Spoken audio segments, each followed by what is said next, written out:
শুনতে পাচ্ছে বাট বুঝতে পারছে না, এই জিনিসটা এটাই হচ্ছে কিন্তু first sign of cochlear hearing loss. মানে ইনার ইয়ারের যে অর্গ্যানটা আমাদের যে কথাগুলোকে প্রসেস করে বা আমাদের যে সাউন্ড ভাইব্রেশনসগুলোকে প্রসেস করে, সেই ভাইব্রেশনসের সেই যন্ত্রটা বা সেই জায়গাটা, সেটা কিন্তু কম্প্যারেটিভলি ওই জায়গাটা কিন্তু ক্ষয়ক্ষতি দেখা দিচ্ছে। শ্রবণ শক্তি যদি একবার লোপ পেতে শুরু করে তখন কিন্তু আর্লি অনসেট ডিমেনশিয়া হওয়ার টেন্ডেন্সি অত্যন্ত বেশি পরিমাণে বেড়ে যায়। কিন্তু কানে যখনই শুনতে পাচ্ছি না তখনই কাউকে বলে দিচ্ছি বা অনলাইন থেকে অর্ডার দিয়ে দিচ্ছি একটা মেশিন, সেখানে মেশিনটাতে সাউন্ডটাকে একটু বাড়া কমা করে দিচ্ছি, নিয়ে বলছি শুনতে পাবে কি পাবে না। এটা তো একদমই আনসাইন্টিফিক। নমস্কার, গৌরী দেবী হসপিটালস থেকে আমি মৌপ্রিয়া, এবং আমরা যে বিষয় নিয়ে আজ আলোচনা করব সেটি হলো কানে কম শোনা। কানে কম শোনা কীভাবে শুরু হয়, এর প্রতিকার কি কি রয়েছে, কি কি হতে পারে যদি কানে কম শুনছেন এবং ডাক্তারের পরামর্শ নিচ্ছেন না, তাহলে কি হতে পারে পরবর্তীকালে, সেই সব আমরা জেনে নেব। তাহলে চলুন শুরু করা যাক। আমাদের সঙ্গে আজ রয়েছেন MS ENT বিশেষজ্ঞ ডক্টর সব্যসাচী চক্রবর্তী। স্যার, আপনাকে অনেক অনেক স্বাগত। Thank you. বয়স হলেই মানুষকে দেখা যায় কানে কম শোনা এবং চোখে কম দেখা, এই প্রবলেমগুলো রয়েছেই। তো কানে কম শোনার ক্ষেত্রে এটা শুরু কিভাবে হয়? এটা একটা খুব ভালো টপিক বলেছ, যে কানে কম শোনার ক্ষেত্রে এটা শুরু কি করে হয়। প্রথমেই বুঝতে হবে যে চোখে যেমন দৃষ্টিশক্তি কম হয়, আস্তে আস্তে কানের শ্রবণ শক্তিটাও কিন্তু লোপ পায় বয়সের কারণে, যেটাকে আমরা এজ রিলেটেড হিয়ারিং লস বলি। উপলক্ষগুলো যদি জিজ্ঞেস করা হয়, অনেক সময় পেশেন্টরা কমপ্লেন করে যে আমরা কানে শুনতে পাচ্ছি কথাটা, কিন্তু যে কোনো কথোপকথন চলছে আমরা কিন্তু শুনতে পাচ্ছি যে কিছু বলছে, বাট বুঝতে পারছি না। তো এই যে শুনতে পাচ্ছে বাট বুঝতে পারছে না, এই দুটো জায়গা, এটার থেকেই বুঝে নিতে হবে তার কিন্তু কানের যে ইনার ইয়ারটা, যেখান থেকে আমাদের 8th ক্রেনিয়াল নার্ভটা যেখান থেকে আমাদের শুরু হচ্ছে, সেই জায়গাটাতে কিন্তু কোনো একটা উইকনেস দেখা দিচ্ছে, বা আমাদের ইনার ইয়ারের যে কোকলিয়া বলে একটা ইম্পর্টেন্ট পার্ট আছে, সেই জায়গাটাতে কিন্তু একটা কোনো প্যাথোলজি বা কোনো একটা প্রবলেম দেখা দিচ্ছে। সেটাই কিন্তু প্রথম উপলক্ষ। এটা হচ্ছে ফার্স্ট পয়েন্ট।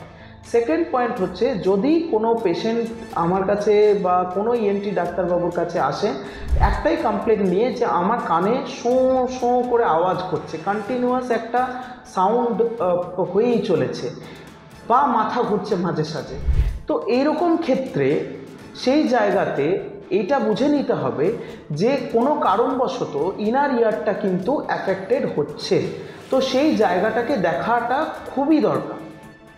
যেমন একটা খুব সিম্পল এক্সাম্পল আমরা বলে থাকি যে কোনো যদি আমি চোখের যদি দৃষ্টিশক্তি কম হচ্ছে, তখন আমরা ইমিডিয়েট চোখের ডাক্তারবাবুর কাছে যাই, তিনি দেখেন চোখটা যে চোখের বাইরে থেকে ঠিক আছে কি না, তারপর উনি পাওয়ার অ্যাসেসমেন্ট করতে বলেন।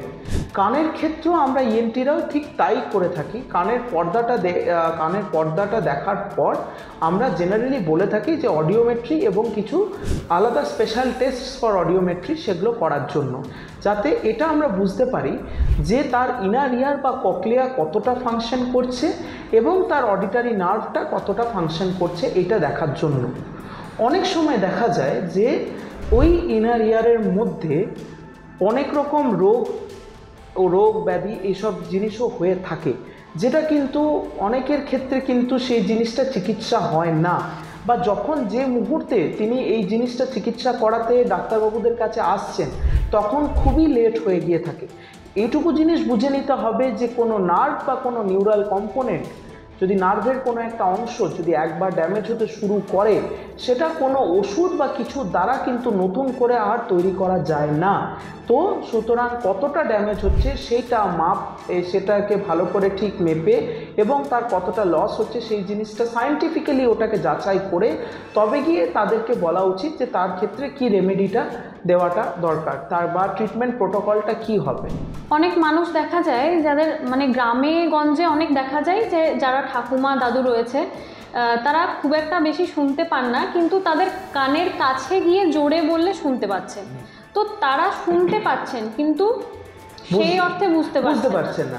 এই কথাটাই আমি বলতে চাইছিলাম যে শুনতে পাচ্ছে বাট বুঝতে পারছে না। এই জিনিসটা এটাই হচ্ছে কিন্তু first sign of cochlear hearing loss. মানে ইনার ইয়ারের যে অর্গানটা আমাদের যে কথাগুলোকে প্রসেস করে বা আমাদের যে সাউন্ড ভাইব্রেশনসগুলোকে প্রসেস করে, সেই ভাইব্রেশনসের সেই যন্ত্রটা বা সেই জায়গাটা, সেটা কিন্তু কম্প্যারেটিভলি ওই জায়গাটা কিন্তু ক্ষয়ক্ষতি দেখা দিচ্ছে। এবার দেখে নিতে হয় যে দীর্ঘদিন ধরে সেটা যদি হতে হতে হতে হতে এমন একটা জায়গায় পৌঁছে গেছে যেখানে কিন্তু সেই জিনিসটাতে উনি কিন্তু শুনতে পাচ্ছেন না বা ক্লিয়ারলি এই জায়গাটাতে অসুবিধা হচ্ছে, তা সত্ত্বেও উনি বলেন যে না, আমি তো ঠিকই আছি, আমি হয়তো কানে কম্প্যারেটিভলি কম শুনছি। এটা যে কতটা ইম্পর্টেন্ট পার্ট সেটা কিন্তু লোকেদের নলেজের বাইরে। শ্রবণ শক্তি যদি একবার লোপ পেতে শুরু করে তখন কিন্তু আর্লি অনসেট ডিমেনশিয়া হওয়ার টেন্ডেন্সি অত্যন্ত বেশি পরিমাণে বেড়ে যায়। এবার আলটিমেটলি যেমন আমরা একটা খুব সিম্পল ভাষায় বলতে পারি যে চোখ থাকতে চোখের পাওয়ার যদি বাড়ছে তখন সেটা চিকিৎসা করে। একবার যদি আমার চোখ অন্ধ হয়ে গেল তারপর যদি আমি তাকে বলি যে চিকিৎসা করব, সেটা তো হয় না। কিন্তু আমাদের কাছে যে পেশেন্টগুলো আমরা সচরাচর পেয়ে থাকি, সেই পেশেন্টদের মধ্যে ম্যাক্সিমাম পেশেন্টদেরই অনেকটাই হিয়ারিং লস রয়েছে, কিন্তু তারা কানে মেশিন লাগাতে বা করতে একটু দ্বিধা বোধ করেন। কেন না, তার কারণ হচ্ছে একটা সোশ্যাল স্টিগমা কাজ করে। সেই সোশ্যাল স্টিগমাটা কি, যে আমি যদি কানে মেশিন লাগাবো তাহলে লোকেরা আমাকে হয়তো বলবে যে উনি হয়তো শুনতে পান না বা বা হয়তো হাসি মজা করবে বা কিছু। এটা কিন্তু নয়। চোখটাও যেমন একটা সেন্স অর্গান, কানটাও সেন্স অর্গান, তার ফাংশন একই রকম প্র্যাকটিক্যালি। এটা যেমন ভিশন, ওটাও সেরকম হিয়ারিং। যদি আমার ক্ষেত্রে নার্ভটা একবার যদি বসতে শুরু করে, সেইটা একেবারে বসে যাওয়ার পর যদি আমি বলি যে তাকে একটা কানে মেশিন লাগিয়ে দেবো, সেখানে কিন্তু তার লাগানোর পরও তারা বলেন যে আমরা শুনতে পাচ্ছি না। অনেক পেশেন্ট আমরা দেখে থাকি, তারা বলেন যে ডাক্তারবাবু আমরা তো কানে কম শুনছিলাম। তো সেই জায়গাটাতে যতবার আমাদের কাছে দেখানো হয়েছে, তো আমরা একজন অডিওলজিস্টকে দেখিয়েছিলাম, তিনি একটা মেশিন দিয়ে দিয়েছেন, ওই মেশিনটা আমরা ব্যবহার করছি, কিন্তু মেশিনটা পড়ে থাকতে চাইছেন না। কেন পড়ে থাকতে চাইছেন না সেই জিনিসটা বুঝতে হবে। যদি আমাকে, সেটাও সেই চোখের মতনই, আমি যখন কোনো একটা চোখের চশমা করাতে যাচ্ছি তখন তার পাওয়ার, তার লেন্সের মাপ সব কিছু দিয়ে তবে গিয়ে আমি এই জিনিসটা করছি। কিন্তু কানে যখনই শুনতে পাচ্ছি না তখনই কাউকে বলে দিচ্ছি বা অনলাইন থেকে অর্ডার দিয়ে দিচ্ছি একটা মেশিন, সেখানে মেশিনটাতে সাউন্ডটাকে একটু বাড়া কমা করে দিচ্ছি, নিয়ে বলছি শুনতে পাবে কি পাবে না। এটা তো একদমই আনসাইন্টিফিক। আমার কানে যদি একটা হিয়ারিং লস হয়ে থাকে, সেই হিয়ারিং লসের অনুপাতে যদি আমি তার পার্টিকুলার যদি হিয়ারিং এড ওই করেসপন্ডিং ফ্রিকোয়েন্সি বা সাউন্ডের ডেসিবেলের যে লসটা হচ্ছে সেইটা কম্প্যারেটিভলি না দিতে পারি, তাহলে সেই ক্ষেত্রে কিন্তু যতবার উনি এই কানের মেশিন ব্যবহার করবেন ততবার কিন্তু তার ক্ষেত্রে একটা ডিসকমফর্ট রয়েই যাবে। এটাও আরেকটা জিনিস বলতে পারি যে লাউডনেস ডিসকমফর্ট একটা জিনিস আছে, যে অনেক লোকেরা খুব লাউড সাউন্ডে খুব অসুবিধা ফিল করে, সেটাও কিন্তু আর্লি অনসেট একটা হিয়ারিং লসের কিন্তু একটা ইঙ্গিত দেয়। এই ইঙ্গিতগুলো বোঝাটা দরকার। তাহলে টু সাম আপ এভরিথিং, যদি আমি কম্প্যারেটিভলি কথা শুনতে পাই বাট বুঝতে পারি না, হঠাৎ করে মাথা ঘুরছে, কানে আওয়াজ হচ্ছে যেটাকে আমরা টিনিটাস বলে থাকি, বা এর সাথে সাথে অনেক সময় দেখা দেয় যে খুব লাউড সাউন্ডে তার হয়তো খুব ডিসকমফর্ট ফিল করছে বা খুব বেশি আওয়াজে তার কষ্ট হচ্ছে বা অসুবিধা হচ্ছে, সেই জায়গাটা কিন্তু আর্লি সাইন্স, যেটাকে ইমিডিয়েটলি ট্রিটমেন্ট করাটা কিন্তু দরকার। কেন, সেটার মানেই হচ্ছে ইনার ইয়ারে তার প্যাথোলজি হচ্ছে, সায়েন্টিফিক্যালি তার চিকিৎসা করা দরকার। শুধু কানে কম শুনতে পাচ্ছে বলেই যে আমি একটা মেশিন লাগিয়ে দিলাম, এটা কিন্তু কোনো সঠিক ট্রিটমেন্টের জায়গা কিন্তু নয়।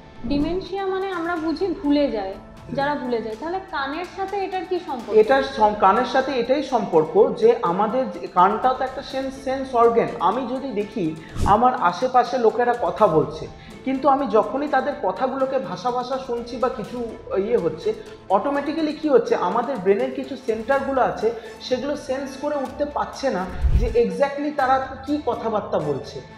যে কথাবার্তাগুলো আমরা ডে টু ডে লাইফে আমাদের প্রিয়জনদের সাথে বা কাজের জায়গায় বা যে কোনো মানে কমিউনিকেশন মারফত যেটা শুনে থাকি বা সোশ্যাল মিডিয়া বা টিভির মারফত যেটুকু জিনিস আমরা পারসিভ করি সেটাই তো আমাদের ব্রেন রিটেন করে, এবং তার অনুপাতেই তো আমরা সেই স্টিমুলাসগুলো যেগুলো তৈরি হয় তার বেসিসে আমরা আনসার দিই। কিন্তু দেখা গেল যে আমাদের শ্রবণ শক্তিটা এতটাই লোপ পেয়ে যাচ্ছে যে ওই জায়গাটা পুরো ওই পাথওয়েটাই বন্ধ হয়ে গেল। সেখানে আস্তে আস্তে আস্তে আস্তে কী হয়, ওই মেমোরি সেন্টার্স বা ওই সেলসগুলো আস্তে উইক হতে শুরু করে। তখন কিন্তু শ্রবণ শক্তিটা কম হওয়ার দরুন তার হিয়ারিং লসের জায়গাটাও তৈরি হয় এবং আর্লি অনসেট ডিমেনশিয়াটাও চলেই আসে। কেন উনি শুনতে পাচ্ছেন না, অ্যাজ সিম্পল অ্যাজ দ্যাট।